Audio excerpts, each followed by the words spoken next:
Hey there, welcome to this week's episode of Bloomerang TV. Thanks so much for joining us this week. I'm Steven, I'm the VP of Marketing over here at Bloomerang, and today I'm joined by Stacey Wedding. She's someone that I met at a recent conference, and she gave such an awesome presentation that I just had to have her on to talk a little bit about some of the tidbits she shares. So Stacey, thanks for joining us today. Oh, thanks so much for having me. I appreciate it. So you're the president and CEO over at Professionals in Philanthropy. Am I getting that correct? You Is that got right? it. You said it and didn't even get tongue-tied. I'm impressed. Yes, So, I practiced a little. I was looking at your website, and it looks like you got a kind of a cool agency over there. So what do you guys do thank you. primarily? And just for future reference, if PIP is easier, we call ourselves PIP. And because I'm a little small, Okay.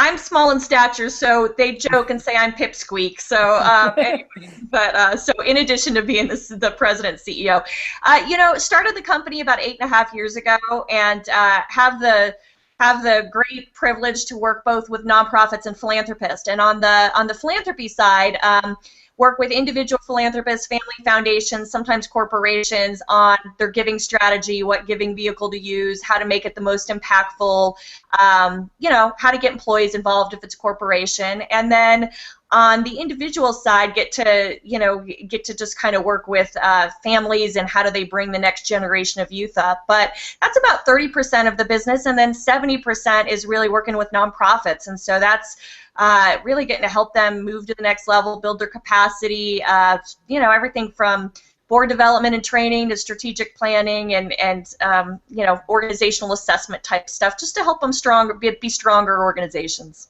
Cool, cool. Pip, I Yeah. like that. And if you're in Nevada, you got to check Stacy and Pip out because they can help you with all those things. Oh, thank you. So you gave a presentation about nonprofit boards, Yeah. and there's a ton of things we could talk about for nonprofit boards, but you really talked about the role in a few of your slides that board members should play. And I know there's lots of opinions on that.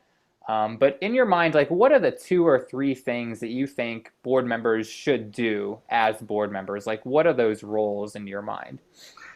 Yeah, gosh, I was when you sent me that question in advance, Steve, and I thought about it, thought I could talk for an hour on this, and I know we don't have that time. So, I think to simplify it, and I'm going to borrow and something from a colleague and friend of mine that I adore, but she's a nonprofit executive director, and she uses the term, doers, donors, and door openers. And I think Hmm. that's a really way to really encapsulate it and think about it. So from a board member standpoint, obviously you want board members who do what they say they're going to do, and that is more rare than I wish it were. It just it's tough to find that because people are so busy. So board members who not only are kind of keeping the agency in mind from a governance standpoint and from a strategic and fiduciary standpoint, but then really doing on sort of more of the support role where they roll up their sleeves and say, yeah, we're going to help out and help get things done in this agency. So that's the doer. And then, of course, donor, that's pretty self-explanatory. There really trends are showing nationally that more and more agencies, I think it's up to about 73%, are really requiring 100% of board member giving, and there's reasons for that, right? There's a science behind that, because how can I give as a board member or not give and then ask you to give? And so really helping kind of provide some credibility, ownership, some buy-in to that agency. So the donor part's important, and then the door opener, of course, that's pretty self-explanatory, but who do you open those doors to? What kind of friends or relationships do you have, colleagues? And I think sometimes board members get nervous about that a little bit, because it's easy to think, gosh, I don't want all my friends and family to run for the hills when they see me coming because they're gonna think I'm hitting them up. And so it's Hmm. not about hitting people up. It's about, all right, I think you might have an interest or passion in what I'm doing, and I want to just get you connected in some way. It doesn't mean it has to be financially. It could be as a volunteer. It could be as another board member. It could be just as an ambassador of the agency. So I think door opener is an important one, and one that is kind of an easy one for a lot to do. So. And I know you've worked with a lot of boards, and I've been on boards that are good and that the board members do that stuff, but I've been on some that doesn't happen. Like, they don't do any of those three things. Do you find that most boards have those people, or do you find that some are a little bit more maybe dysfunctional or a little apathetic to some of those roles? Oh yeah. I wish that, I mean, part of what large part of my work, I'm brought in to help fix those, right? Fix the boards that aren't functioning right, and there's a Yeah. lot of it.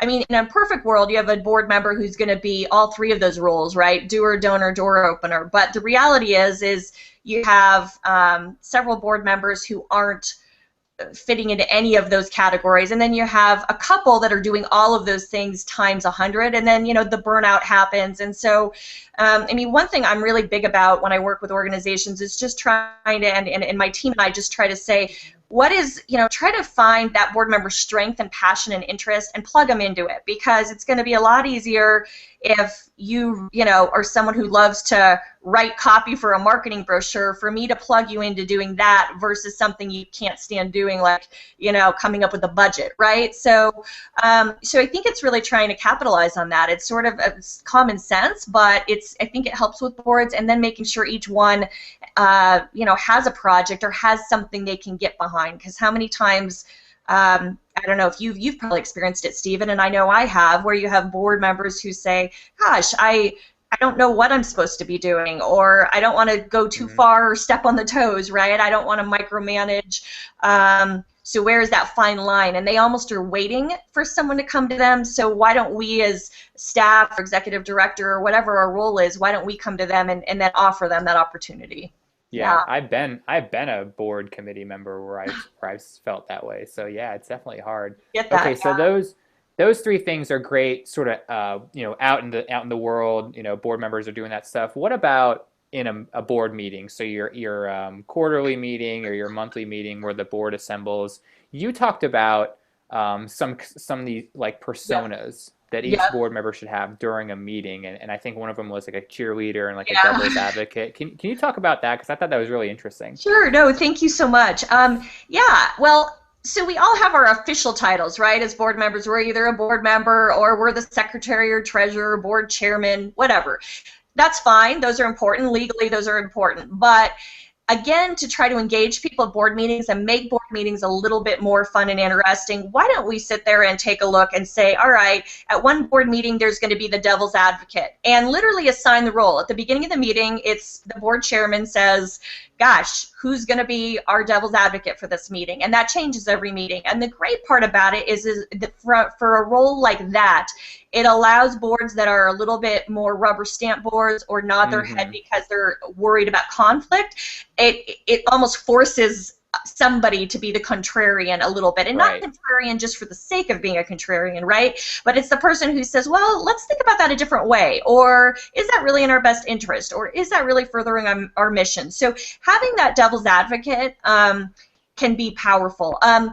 Cheerleader, some don't like that, especially the men. Men aren't crazy about that, so I like to say energizer, and I say, be kind of like the energizer. And so what does that mean in a board meeting? Well, that person, literally their assigned role is to figure out, do they start the meeting off with something fun and different? Is it some kind of icebreaker? Who said that board meetings have to be dry and boring and the same thing?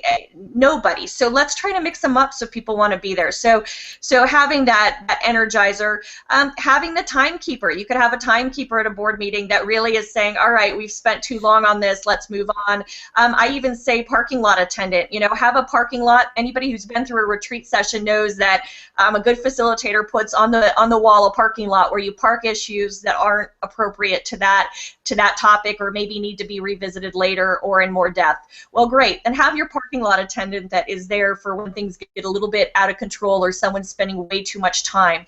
Now, obviously, you want to do this in partnership, because you don't want a parking lot attendant taking over if a board chairman really feels like the issue needs to be addressed. I mean, there needs to be some bit of a partnership, but the parking lot attendant can be the person to say to the board chairman, hey, do you think this goes in the parking lot? And if the board chairman or the rest of the board says yeah, then great. The parking lot attendant parks it over there. So there's just some fun ways, I think, to jazz it up a little bit. Yeah. I love the devil's advocate. I may volunteer to be that, because I can be kind of contrarian sometimes. I like that a lot. It makes sense, because if you want someone challenging, what's being said, because if things go unchallenged, it's like you said, a rubber stamp board, and that's not good for anyone. It is. It is. I always get worried when you see boards that are just a little bit too comfortable agreeing with each other. And I'm not sure where in society it became bad to have a different opinion or to share something or say, is this in our best interest? And yet there's people who can take that very personally. So by assigning that role, people know to expect it, right? Yeah. And it can help a little bit. So people won't be offended maybe so much. Right, opposing views. Right. Well, speaking of sharing things, maybe we could take a step back and put ourselves in the shoes of maybe the ED or a fundraiser. What do you think people should report to boards? Like, what data do you think is really important to share with the board to maybe get their opinion or feedback on versus some things that, bear with them, or maybe things that don't get shared that should? Yeah, it's interesting because I think that for this question, there's no one size fits all, and I wish I could say it always should be A, B, and C, right? I mean, I think in some ways the beauty of a question like this is that it should be a question asked to your board, right?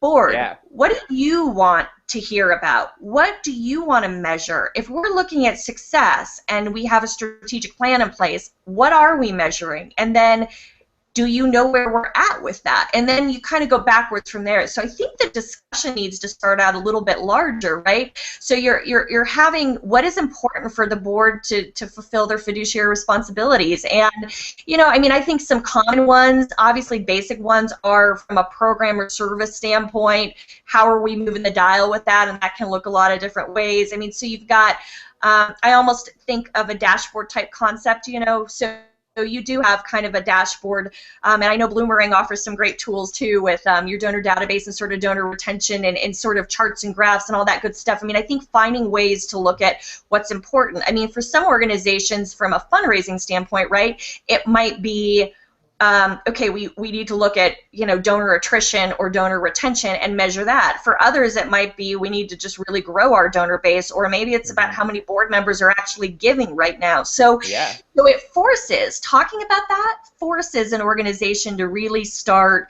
really forces an organization to start talking about what is important and not measuring everything. So it almost, it really says, what is our focus and how are we going to know a year from now we're successful? How do we want to move the dial? And we can't move it on 10 things related to the board or 10 things related to programs, but maybe there's one or two key indicators, right, that we can. And so I think it's just a discussion like that. But, I mean, some of the things, I think it's a great report card.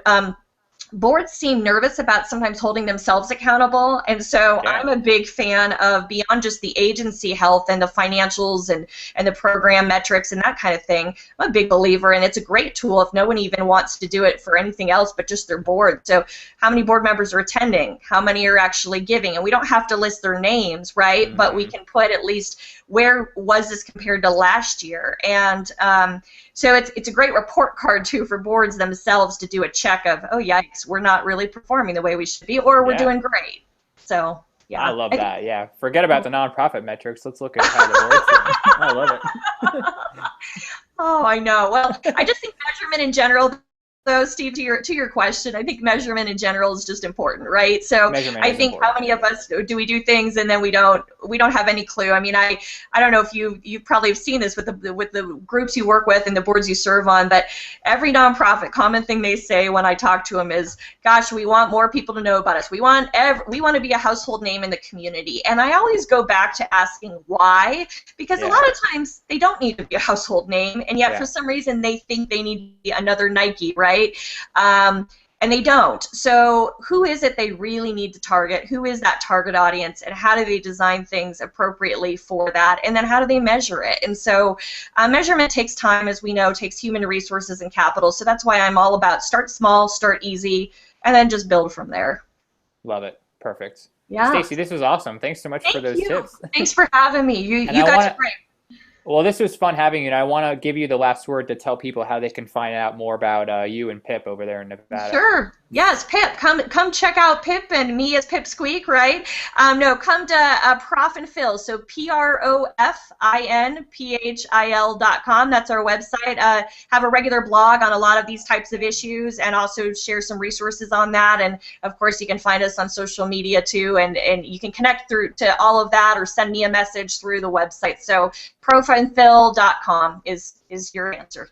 All right, Thanks for I'll link having to me. all that. And they're a really good blog, by the way. I was reading your blog this Oh, morning. Really thank good you. content. So Thanks so check that much. out. Check out Stacey. Follow her online for some more advice beyond just boards. But Stacey, thanks for being here. This was awesome. Thanks for having me. Keep up the All great right. work. All right, guys. Thanks for watching. We will catch you next week with someone just as smart as Stacey, although I don't know if they'll be quite as smart because she's really smart. But we'll try our best. We'll see y'all next week. Bye-bye. Bye now.